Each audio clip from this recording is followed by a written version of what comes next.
Chapter 114, Shadow Clone Explosion Jutsu. Fujin trained for a week. During this time, after Hiruzen ended the training, Fujin would go home and create vacuum cores with his palm while keeping his eyes closed. He did it to become more familiar with the process of creating vacuum cores.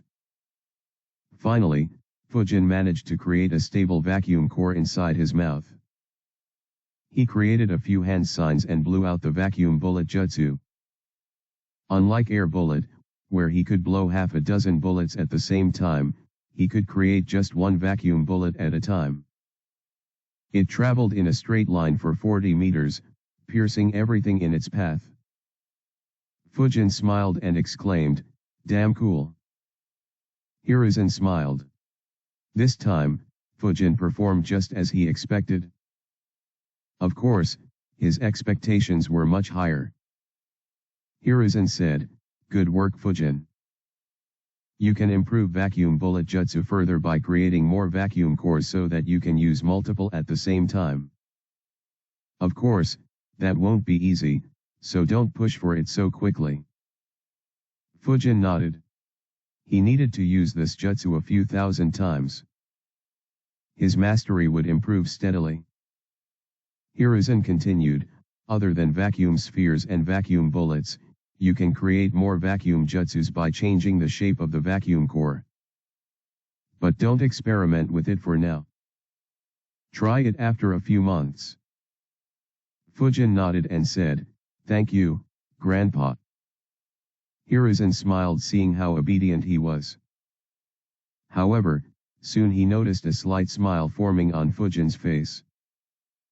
Fujin asked, "Grandpa, since it is only 9 a.m. and there is some time for the training session to end, can you teach me how to concentrate chakra in my eyes?" Hiruzen's eyes twitched. He exclaimed, "The next time we enter into any negotiations, I should send this shameless brat to negotiate." Fujin had analyzed, "While I'm confident in my chakra control, the eye is a delicate organ. I don't want to damage it. It'd be best if Hiruzen guided me." Hiruzen just sighed and agreed. He didn't have anything to do either as Homura was still doing his job. Hiruzen guided Fujin on how to focus the chakra in his eyes. It needed delicate chakra control but was quite easy for Fujin. After Fujin learned it, he gave him a few tips and dismissed him. He genuinely was worried that Fujin would ask him for more jutsus. Fujin knew that he had asked a lot from Hiruzen in the last couple of weeks. So he left after thanking him. After leaving, Fujin wondered, "So, what do I do now? Should I rent a training field and practice? I haven't heard from Renjiro at all since Hiruzen took over our training." He thought for a bit and left towards the Senju clan compound. He decided, time to redeem that rank A jutsu from Renjiro. Should I ask for anything in particular? I don't really recall any useful rank A jutsus. Blade of Wind is the only one that comes to mind and I don't need it immediately. I guess I'll just ask him to give me something appropriate. Fujin went to the Senju clan compound. However, Renjiro was out on a mission. So Fujin rented a training ground and practiced vacuum spheres and bullets. After dismissing Fujin, Hiruzen went back to his office. Seeing Hiruzen enter, Homura became very angry. He said in a grumpy tone, "Hiruzen, you finally remembered to come back." Hiruzen shrugged and replied, "The training ended today." Homura scoffed and replied, "You were teaching one jutsu for 16 days? At least say something believable." Hiruzen didn't reply. Homura realized that Hiruzen was serious. He asked, "What exactly were you teaching?" Hiruzen replied, "Well, one of the kids asked me to teach wind vacuum jutsus." Homura's eyes widened. He asked, "And you taught it?" Hiruzen nodded. Homura scolded, "Hiruzen. That jutsu is too dangerous in the hands of a 10 to 11-year-old kid. Hiruzen shook his hand, dismissing Homura's concern. He replied, "Don't worry. That kid is promising. He is mature enough to not use it on a comrade." Homura asked, "Which kid is it?" Hiruzen replied, "Fujin." Homura furrowed his eyebrows. He asked, "That orphan? I thought you decided on this reward to pacify the Uchiha." Hiruzen nodded, "I taught her a rank A jutsu. It's a good enough reward.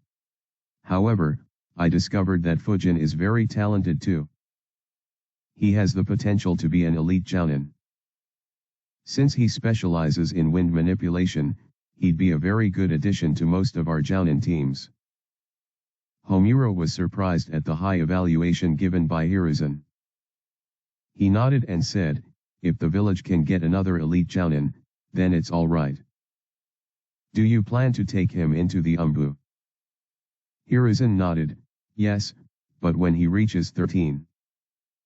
We broke the tradition for Itaka due to the situation with the Uchiha. There is no need to break it again with Fujin. Besides, we still need to monitor his performance as a Chunin." Homura nodded. Chunin was a crucial phase in differentiating ordinary ninjas from elites. Many ninjas would get tired of training and stop or slow down their training after becoming Chunins. After all, not every ninja could motivate themselves to train all their life. Such ninjas seldom manage to improve their rank. Konoha wouldn't waste any more effort on them. After 3 days, Renjiro appeared at the training ground Fujin was training in. Fujin, who had just begun his training, sensed him and stopped. Renjiro flickered next to Fujin. He was about to speak when he noticed a bunch of holes in every tree and boulder around Fujin. He was speechless for a moment. He looked at Fujin and asked, "What did the Hokage teach you?" Fujin smiled and replied, "He taught me the wind vacuum technique." Fujin extended his arm and fired a vacuum sphere. Renjiro watched as it pierced through a dozen trees. He was dumbfounded. He wondered, did he convince that old man to teach him the wind vacuum technique and learned it in under 3 weeks? I knew he was talented at wind manipulation, but to this extent. After the moment of disbelief passed, he felt pride in his student. However, on hearing his student, Renjiro's face immediately became dark. Fujin asked, "Where were you, sensei?" "I wanted to ask you to teach me the rank A jutsu." Renjiro stared at Fujin, who looked back innocently with a smile on his face. He sighed and asked, "Did you think of any jutsu you want?" Fujin shook his head and replied, "I'll trust your judgment, sensei."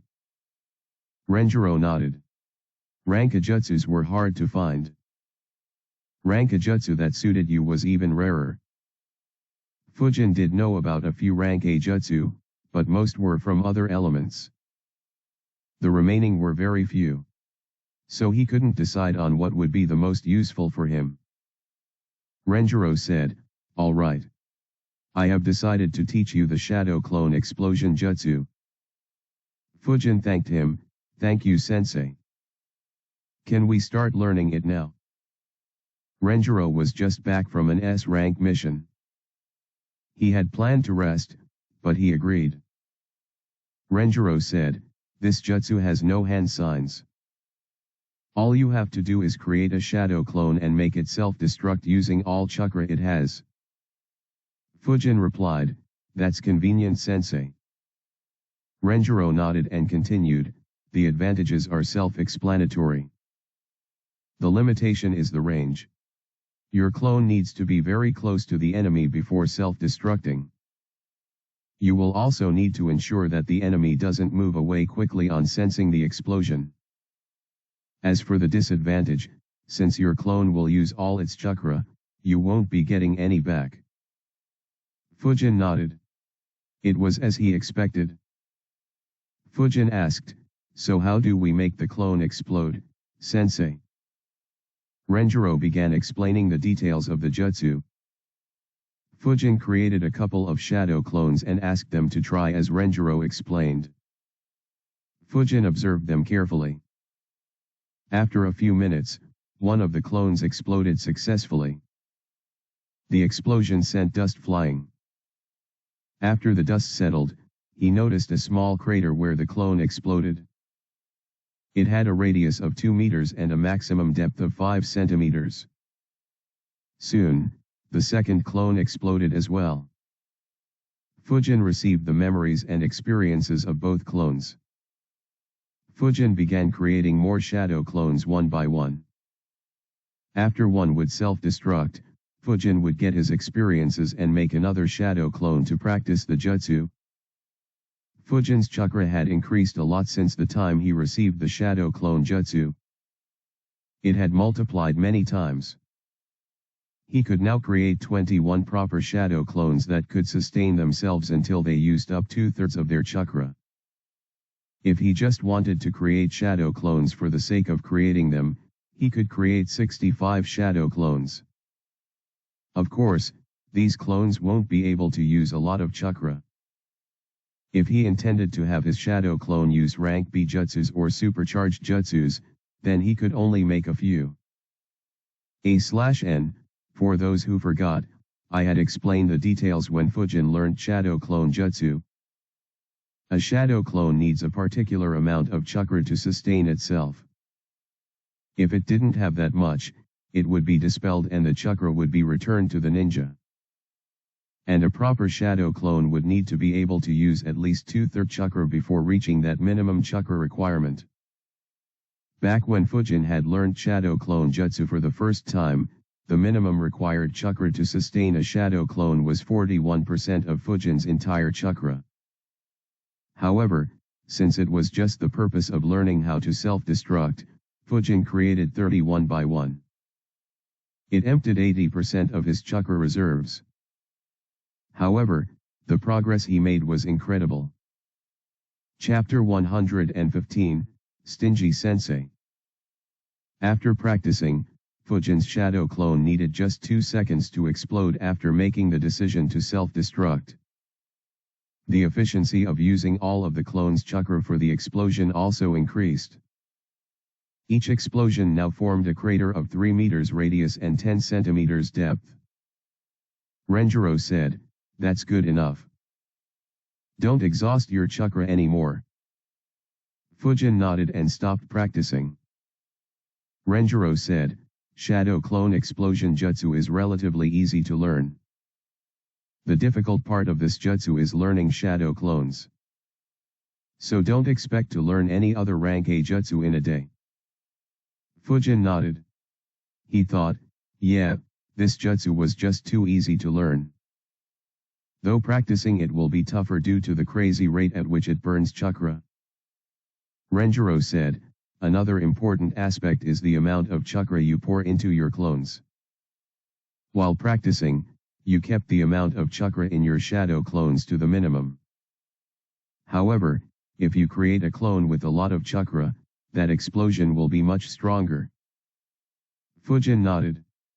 Renjiro added, "However, don't experiment with it for the time being. We will be leaving for a rank A mission on the day after tomorrow. So no more ninjutsu practice. Your chakra reserves need to be at full." Fujin nodded while thinking, rank a mission. I wonder if it will be as easy as the previous one. Renjiro said, "I will go and inform Hoka and Miko as well. Meet us outside the Hokage's building at 6 a.m. the day after tomorrow." Renjiro was about to flicker, when Fujin said, "Wait, sensei."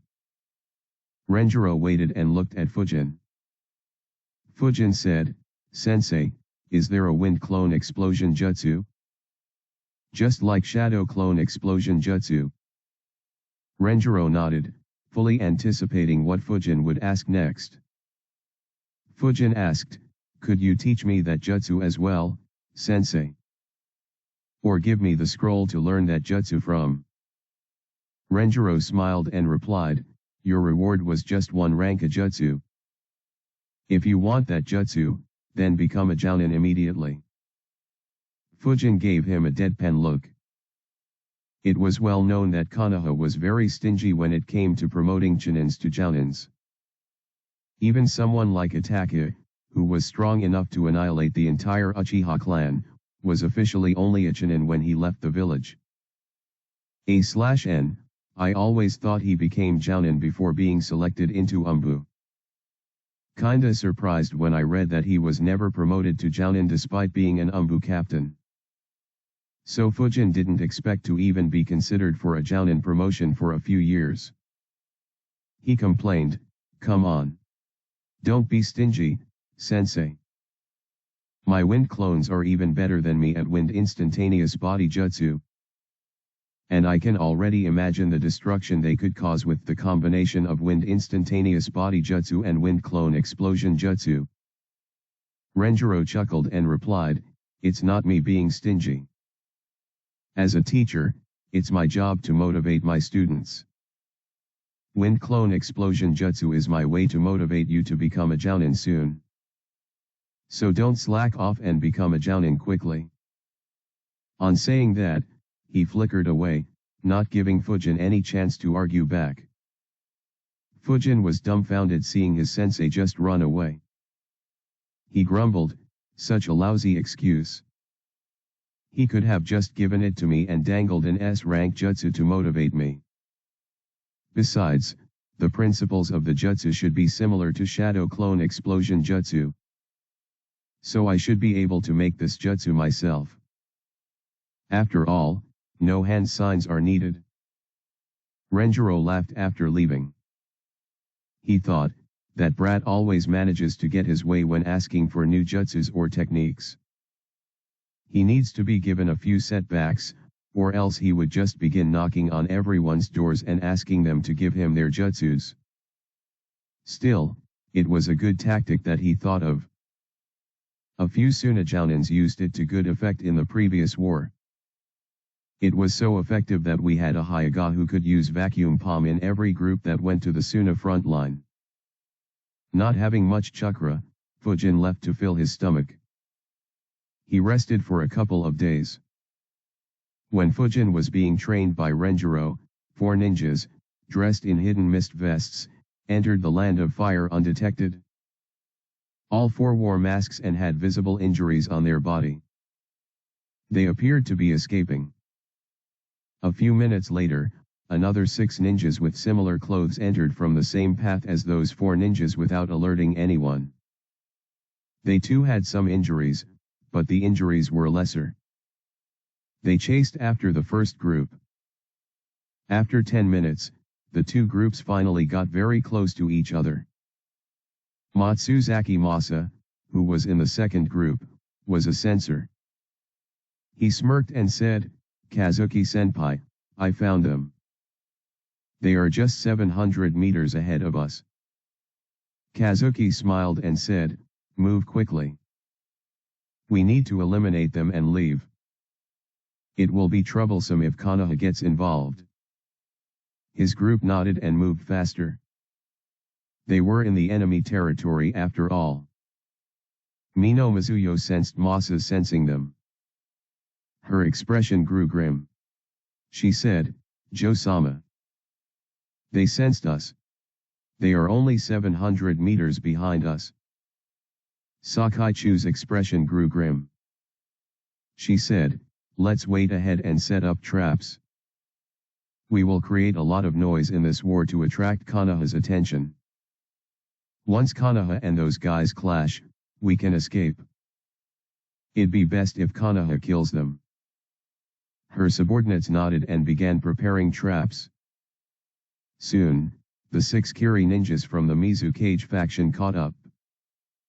They were greeted with dozens of shurikens and kunaus.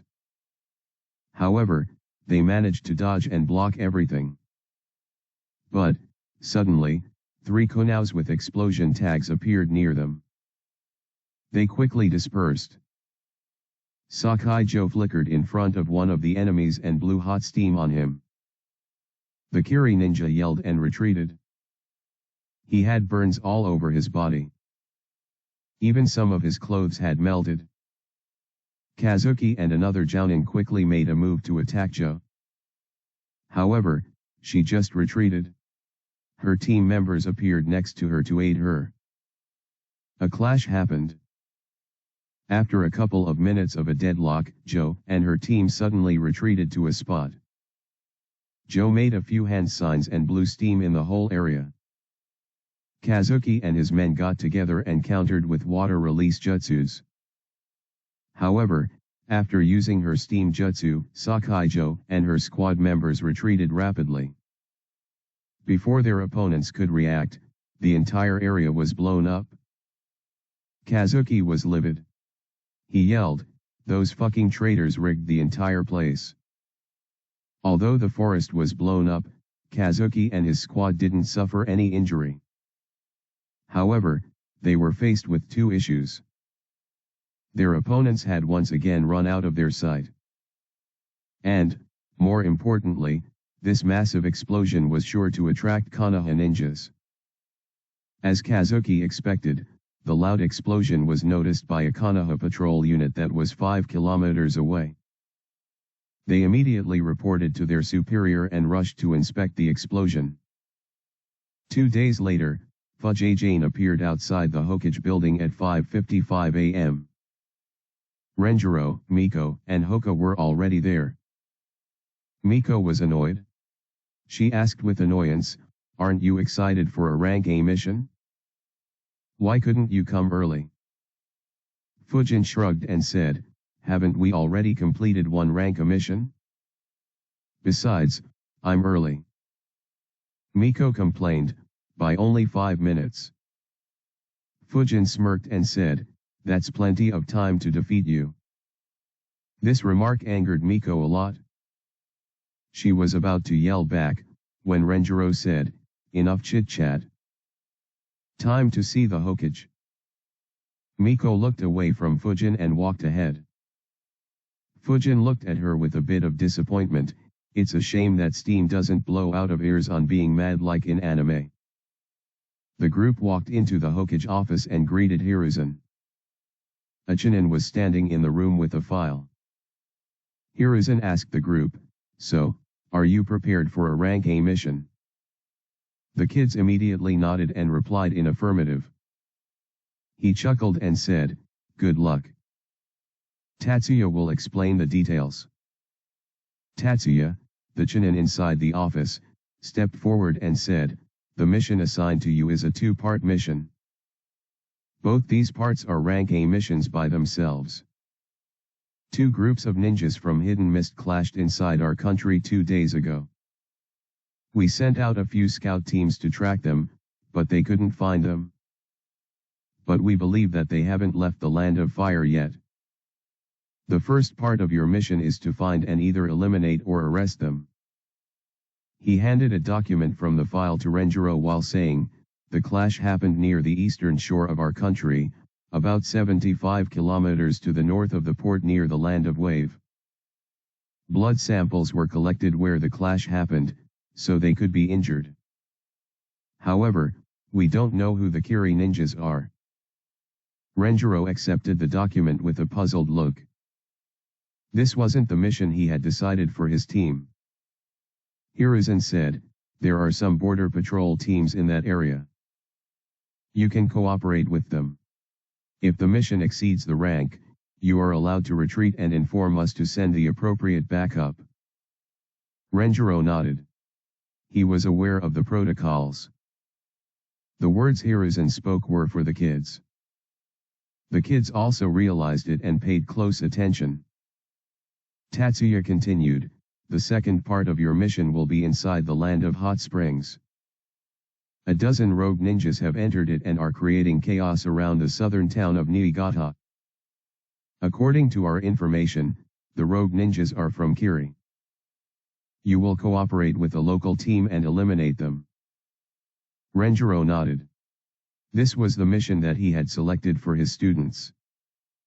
Hiruzen added, "The second part of the mission depends on your status after completing part 1. If you are injured or unable to continue for reason, you will hand the mission to Akimichi Seiki and take his spot to monitor the border patrol squads instead. Renjiro nodded. Miko quickly added, don't worry Lord Hokage. We will complete both missions with ease. Hoka and Fujin nodded to back her up. After all, getting rank missions would provide very critical experiences for them. Renjiro looked at his students and said, let's go. The trio nodded and left with him. Chapter 116, Tracking. Team Renjiro left through Konoha's gate and rushed towards their destination. They just took one break for lunch and spent the rest of their time running at full speed without using any chakra. At 7 p.m., they reached a patrol outpost. Fujin's eyes twitched on looking at the outpost. He thought, this is an outpost? It's almost a small village on its own. The outpost was big. There was a 2-story building at the center. And there were multiple small houses around it. A wooden fence surrounded the entire outpost. On reaching, they saw a huge man standing before them. He smiled and said, Renjiro. How have you been? Renjiro smiled and replied, I have been well Seiki. Meet my students. Akimichi Seiki looked at the 3 kids behind him and said, I heard that 3 talented genins were promoted to chinins this exam. Congratulations on such a quick promotion. The trio politely thanked him. Renjiro did the instructions, they are Suzuki Fujin, Uchiha Miko, and Hyaga Hoka. He looked at his students and said, this is Akimichi Seiki. He was my teammate. He is a jounin and the head of all the patrol teams patrolling the eastern shores. The trio now looked at him with more respect. The eastern shore of the Land of Fire extended for hundreds of kilometers. Fujin wondered, how did an Akimichi become teammates with a Senju? Renjiro asked, so Seiki, what is the latest information on the Kirinins? Seiki replied, we tracked them a few times, however, they were quick to escape. My guess is that one of the squads entered here to escape from pursuit. However, the other kept pursuing inside the Land of Fire. But, since that squad hasn't approached us, we can only consider them both as enemies. Renjiro nodded. He looked at his students and asked, do you want to take a break or find and attack them today? Miko immediately replied, we attack today, sensei. Hoka thought for a bit and agreed with her. He wasn't tired. Fujin looked at Seiki and asked, did we clash with those 2 groups? Seiki nodded, we clashed with one group once and the other group 4 times. However, they managed to escape successfully every time with the help of the traps they set. Since they used masks, we couldn't identify them. Fujin asked, masks? Are they? Seiki interrupted, no, they didn't act like Umbu. If they did, this mission would have been an S-rank mission. Fujin nodded and asked, were they injured or tired? Seiki answered, nothing serious. Slight injuries and tiredness that come with spending a few days behind enemy lines. While answering, Seiki secretly praised Fujin. Fujin looked at Renjiro and said, let's attack today, sensei. Best to get them before they manage to escape. Renjiro nodded. Miko scoffed, that's what I said at the very beginning. Fujin ignored her antics. Seiki said, all right, you focus on capturing them.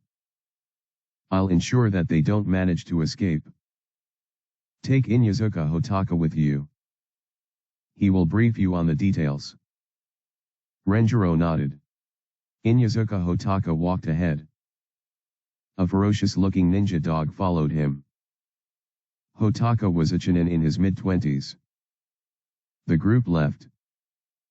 After traveling for some time, they arrived outside a village. Hotaka said, "This is Tsumagoi village. They were last spotted around here." Renjiro nodded and looked at his students. Fujin shook his head, "No one in 1 kilometer radius, sensei." Hoka and Miko activated their jujutsus. Miko didn't find anything. Hoka looked for a couple of minutes and said, 600 meters to the east, sensei." They immediately moved towards it. On reaching, they noticed a huge tree with a hole in it. The hole was large enough for some people to hide in. Hoka went in and grabbed a few bandages that were stained with blood. He reported, "It looks like they rested here for some time." He gave the bloody bandage to Inyazuka Hotaka and his dog. Miko activated her Sharingan and began observing. After a minute she said, "Found a trail." She immediately began moving along the trail. The group traveled for around 4 kilometers, but Fujin, Hoka and even Hotaka weren't able to pick up on any clues. The group arrived before a small pond. Miko frowned, "Their trail ends here." Hoka checked with his Byakugan and said, "I don't see anyone." Hotaka commented, "We don't smell those ninjas." Fujin frowned and said, "Nothing in my chakra field either." Renjiro smiled and made a hand sign. He said, "You have very good skills for tracking and detecting your enemies. However, I never taught you about Fuinjutsu. Let this be a lesson. Never underestimate those seals. Even if you don't detect anyone, it doesn't mean that you can drop your guard." He slammed his hands on the ground. Earth release, rampart of flowing soil jutsu. Renjiro sent a huge amount of chakra into the ground. The entire lake became unstable. Soon, a small pointed rock appeared at the center of the pond. It rose up. Underneath it, a needle mountain was forming. That pointed rock was the peak of that mountain. Renjiro said, "Of course, even if you take every precaution, it doesn't mean that no enemy can track you." While the mountain was rising, Fujin suddenly sensed 6 ninjas. Hoka and Hotaka noticed them too. Soon, 6 ninjas jumped out of the pond to escape. Renjiro saw them. Suddenly the needles from the mountain facing them were launched. 2 of them quickly made hand signs. A water wall followed by an earth wall formed to defend them. Fujin, Miko, and Hoka were about to attack, but Renjiro stopped them. He looked at them. They looked back. Both sides were in a standoff. Fujin observed them carefully. All 6 wore masks. They were probably all in their 20s or 30s. 2 of them had Jounin level chakra, while the rest had Chunin level chakra. Renjiro asked, "State your names and your purpose for entering the land of fire." Some of the Kirinins recognized Renjiro and became tense. Renjiro threatened, "Surrender and identify yourself, or..." He released a very strong killing intent and continued, "Die." Karatachi Kazuki, the leader of the 6 Kirinins, said, "Senju Renjiro, we just want a safe passage back to Kiri. Give us a way and we will leave. Otherwise, don't think you will leave unscathed." He was making a compromise. He still wanted to hunt the Kirinins from the rebel faction. But he didn't think that he would draw out someone as strong as Renjiro. Renjiro ignored his threat and said, "Kill them." As soon as he said it, Fujin, Miko, and Hoka immediately got into the action. Fujin launched a great breakthrough jutsu even before Renjiro had completed his command. Miko immediately made a few hand signs and launched a fireball jutsu into the great breakthrough jutsu less than a second later. Hoka gathered chakra in his palm, planning to use vacuum palm. The Kirinins didn't expect the kids behind Renjiro to make such a quick and strong move. However, they had spent the last few days on edge. so they were on very high alert. As soon as Fujin made a move, Karatachi Kazuki made a hand sign and a water wall appeared in between them. Due to how fast he did it, Fujin had no time to supercharge the jutsu. So the water wall managed to hold the winds back until 3 more water walls formed. However, soon a raging fire spread through the winds. The Earth Affinity Kiri Ninja was about to make an earth wall, when Kazuki shouted, "Disperse!" The group immediately dispersed in different directions. As soon as they moved, the ground underneath them turned into deadly spikes and spears. Kazuki saw them and recalled the dozens of Kiri ninjas who died from this tactic of Renjiro. Renjiro frowned. He didn't expect his attack to do 0 damage. He created a shadow clone and said, "They have dispersed. Take one opponent and kill. Then help others." Chapter 117, Fight begins. Renjiro flickered towards Kazuki, while his clone flickered towards the other Kiri Jounin. Fujin, Hoka, and Miko also flickered. Hotaka was left alone. He was shocked at how quickly the team dispersed. He muttered, "They are just kids and they move this quickly." Both he and his dog moved towards the last remaining enemy. The Kiri ninjas had just dispersed momentarily. They intended on regrouping immediately. However, 5 of them were immediately engaged by Konoha ninjas. That last one was engaged a few seconds later. Kazuki's face was grim. He didn't want to engage Renjiro. Fujin flickered towards the Kiri ninja who was the farthest from any other Kiri ninja. He grabbed his sword and attacked his enemy. The Kiri ninja was Matsuzaki Masa. He was an elite Chunin. He noticed Fujin approaching him. He furrowed his eyebrows due to how quickly Fujin attacked him. He grabbed his kunao to block the hit. At the same time, he was moving backwards. After clashing with Konoha ninjas for the last few days, escape became their priority. He might have underestimated Fujin under normal circumstances, but he had just witnessed Fujin blow a rank C jutsu instantly without any hand signs. Fujin flowed his chakra through his sword. Masa immediately noticed it. He immediately moved backwards with no intent to engage Fujin. Fujin was surprised that his opponent was able to sense the chakra flow. He swung his sword from a distance. A sharp flying slash of chakra went towards Musa. Musa was very surprised. He didn't expect his opponent to be able to attack with his sword from a range. He quickly dodged. Fujin followed up with 3 more slashes, but Musa dodged all 3. Each time, he dodged with more precision and lesser movement. Musa smirked and said, "You are too green, brat. I have sparred against all 7 swordsmen of the mist. Your sword is ineffective against me." Though Musa sounded arrogant, in reality, his mood was very grim. He was thinking, "This brat is troublesome. I have to watch out for his great breakthrough jutsu in addition to his sword slashes." Fujin didn't pay much attention to his opponent's words. He made a hand sign, and dozens of wind clones appeared. Musa observed the clones properly and focused on one clone.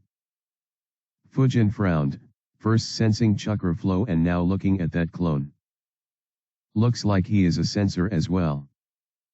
Of the 12 clones Fujin made, 11 were made with just 0.5% of his chakra, while the last clone had 10% of his chakra. Musa focused on the clone with the largest chakra. 2 of the weaker clones went forward and used wind explosion jutsu on Musa. However, Musa moved behind and made a couple of hand signs. 6 water clones appeared around him. Each contained 5% of his chakra. One of those clones created a water wall to block the winds generated by the jutsu. Fujin muttered, "This will be annoying." He and his clones disappeared into the forest. Musa was surprised that his opponent retreated. He spread his chakra field and noticed that Fujin and his clones were surrounding him from all sides, but not making a move on him. His face became grim. He analyzed, "This brat is smart." He realized that he couldn't beat me and decided to stall for time. Konoha reinforcements might be coming anytime. I need to create a breakthrough so that everyone can escape. Though his analysis was sound, he didn't guess Fujin's thoughts correctly. Fujin didn't intend to waste time. Instead, he wanted to use the circumstances to force his opponent to make a move and give an opening. After all, unlike the Chunin exams, Fujin couldn't depend on his advantage of having a higher chakra reserve. His opponent's chakra was only slightly less than his. Fujin strategized, "I don't have much of an advantage in chakra, and in terms of experience, I'm highly disadvantaged. I'll need him to give me an opening, otherwise, it'll be tough to defeat him." Fujin's strategy depended on another important factor. That is, his teammates shouldn't be defeated. Fujin subconsciously didn't consider this aspect much. It was due to his trust in the ability of his teammates and sensei. Musa analyzed the options available to him. There are 3 ways. One is I try to kill this kid. But I have a feeling that it'll be very difficult. Second is that I could try and go away from him and team up with someone. This way we could cooperate more. And the third way will be to send water clones away to aid others while I stop this kid. Musa analyzed for a few seconds and made his decision. Immediately, he and 4 water clones ran towards Fujin. The other 2 water clones ran in the directions where there was only 1 wind clone. Musa's water clones had a lot more chakra than Fujin's wind clones. So he was confident that they would get away. Fujin smiled at seeing his enemy using this tactic. 2 of his wind clones used wind instantaneous body jutsu to appear behind the water clones that were escaping and used great breakthrough jutsu on them. The water clones were surprised. They were both dispersed. Fujin's wind clones also dispersed. Fujin smiled, while Musa was grim. Unlike shadow clones, elemental clones don't return the chakra on being dispelled. This minor clash had cost Musa 10% of his chakra, while Fujin lost just 1%. Fujin's other clones flickered as well and used wind explosion jutsu on Musa and his clones, while Fujin moved away from Musa and kept his distance. In the battles happening, other than Renjiro's shadow clone, only Fujin was the Konoha ninja who kept his distance. All others tried fighting at close range. Musa managed to defend against all attacks, however, he couldn't get close to Fujin.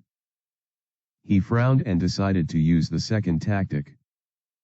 However, as soon as he changed his direction, Fujin chased him and his clones once again harassed him. This forced him to stop and confront Fujin, who just retreated back and didn't confront him.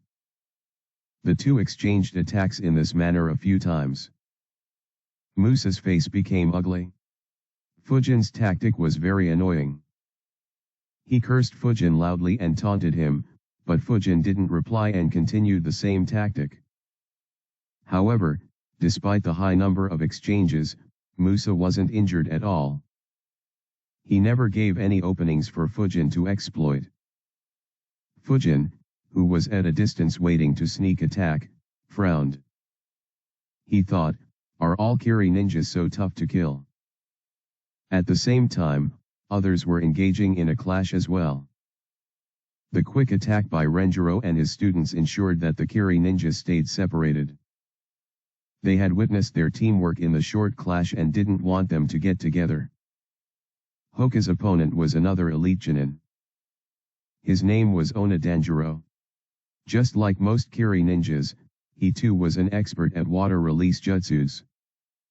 As soon as he saw Hoka's Byakugan, he immediately moved away from him and quickly made a few hand signs. Water release, Wild Water Wave Jutsu. A huge wave of water appeared and crashed towards Hoka. Seeing the wave, Danjiro thought, I should never get in close combat with him. I still remember how Sensei was killed by Hyuga Hisashi in the Third War. Despite being so strong, he couldn't retaliate at all after having his chakra points closed. Hoka immediately flickered out of the way and flickered once again to come close to Danjiro. Danjiro moved backwards while making more hand signs. Water Bullet Jutsu. Hoka could have dodged them.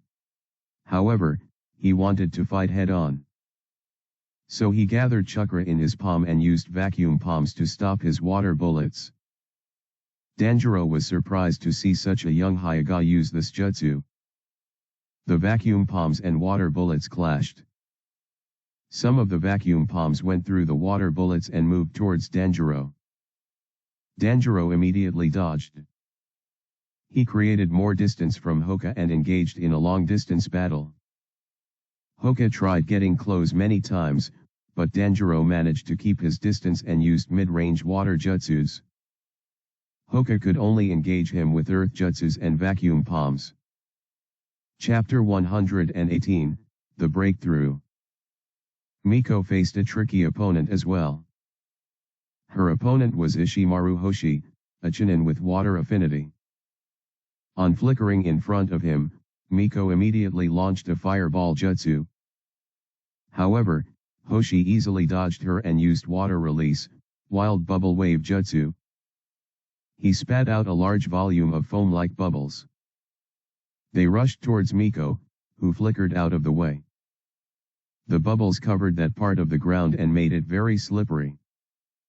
Miko tried flickering behind him, however, he once again spat another wild bubble wave jutsu at her, forcing her to dodge.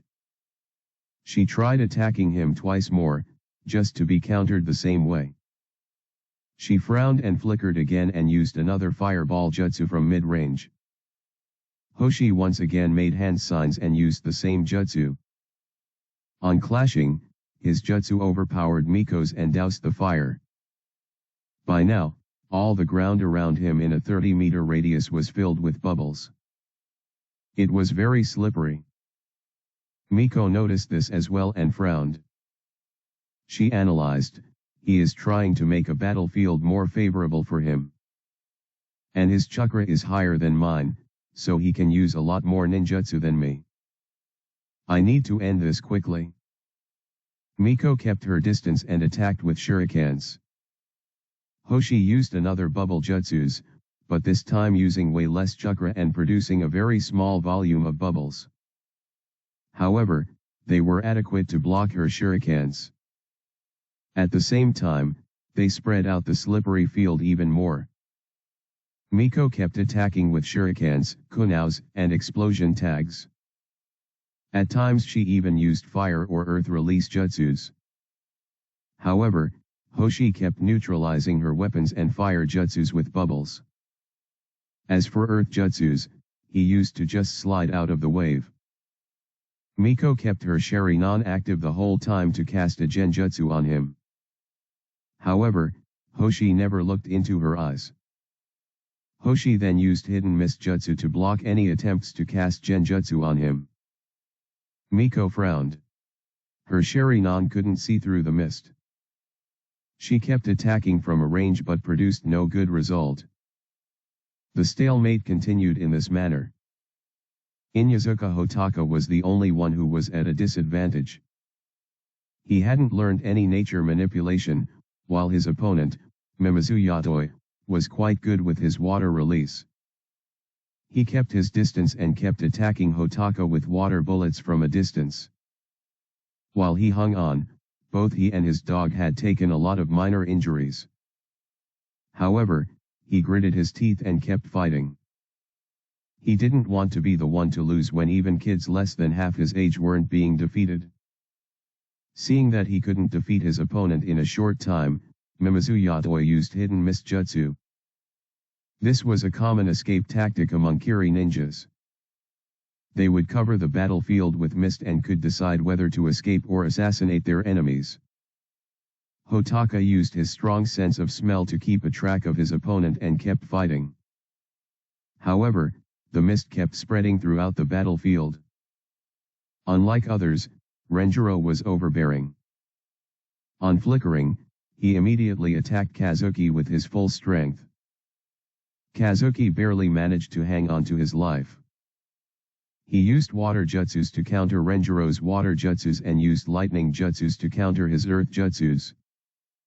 His entire focus was on stalling Renjiro until one of his subordinates managed to defeat their opponent and allow them to flee. However, it was just a matter of time before he fell to Renjiro if others didn't find a breakthrough. Renjiro's clone, on the other hand, was at a disadvantage. He couldn't risk getting hit by anything.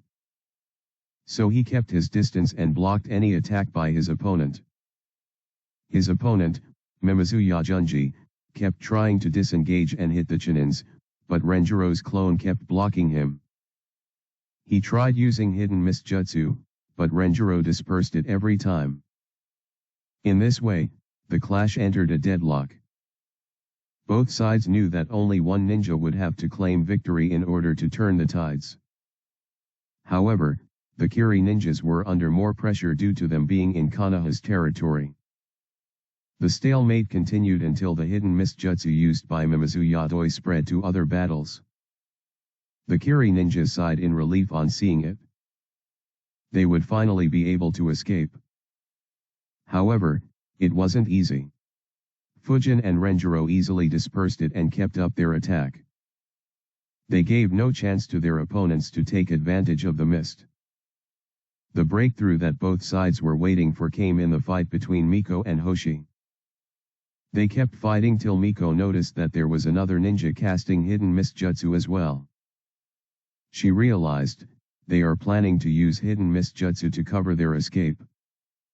She gritted her teeth and made a few hand signs. She jumped into the slippery field to confront her opponent.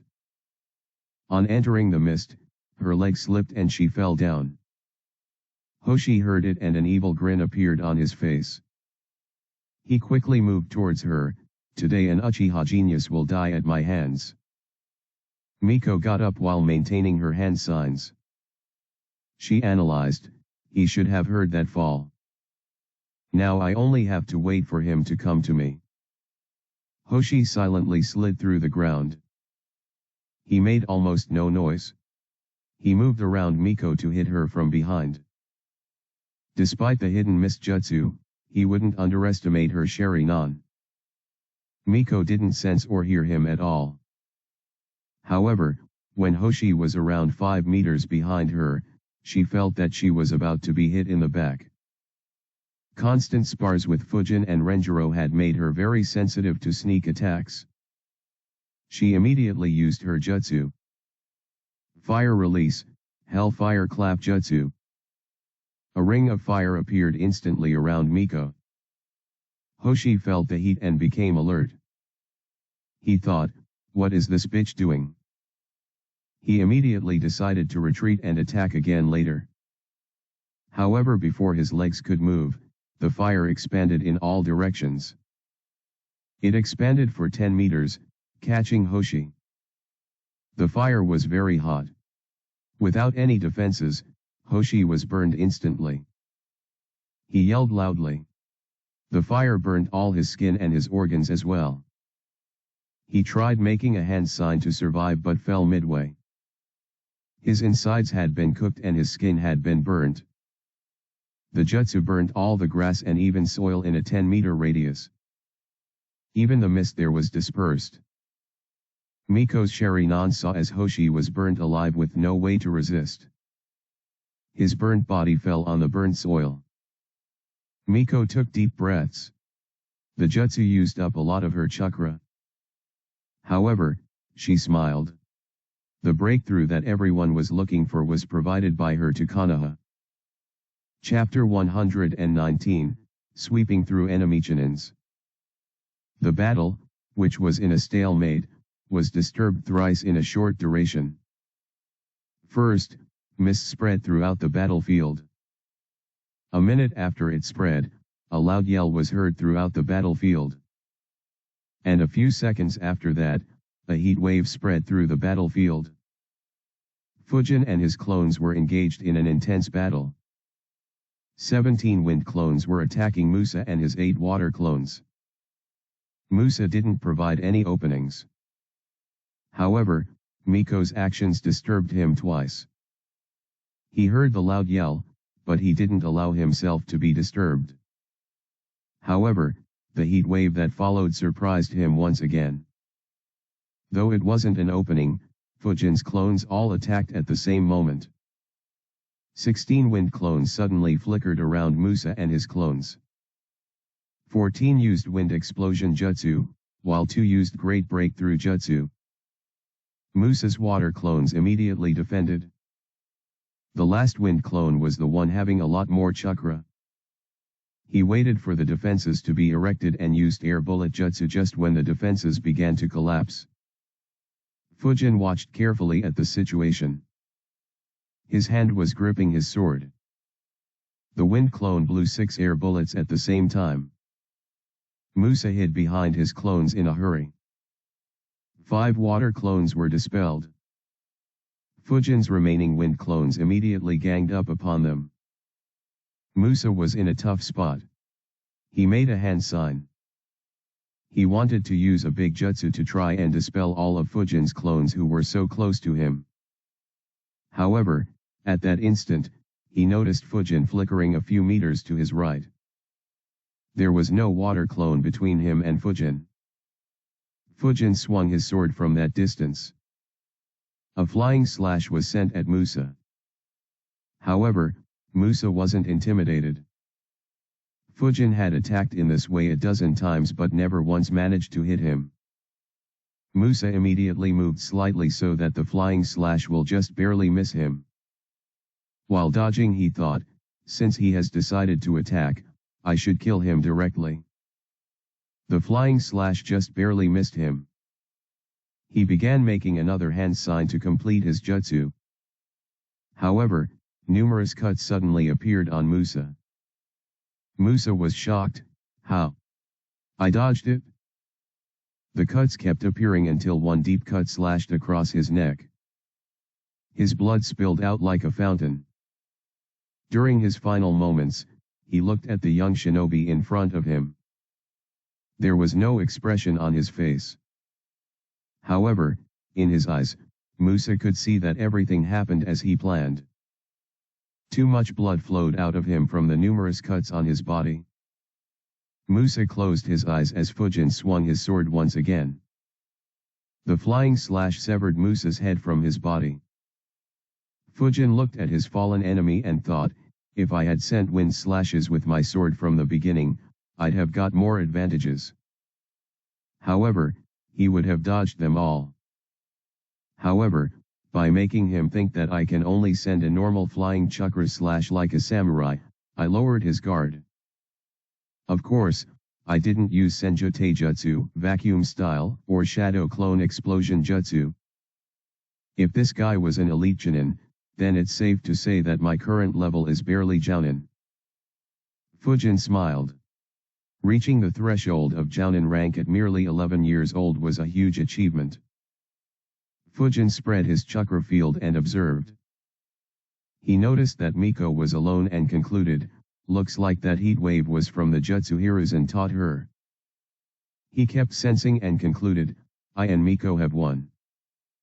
And the guy fighting that Inyazuka is the one releasing the mist. I should finish him. Also, Miko seems to be moving towards Hoka. Having decided his target, Fujin flickered. Though the mist was thick, Fujin could sense both Hotaka and Doi. Fujin made a few hand signs and moved stealthily under the cover of the mist.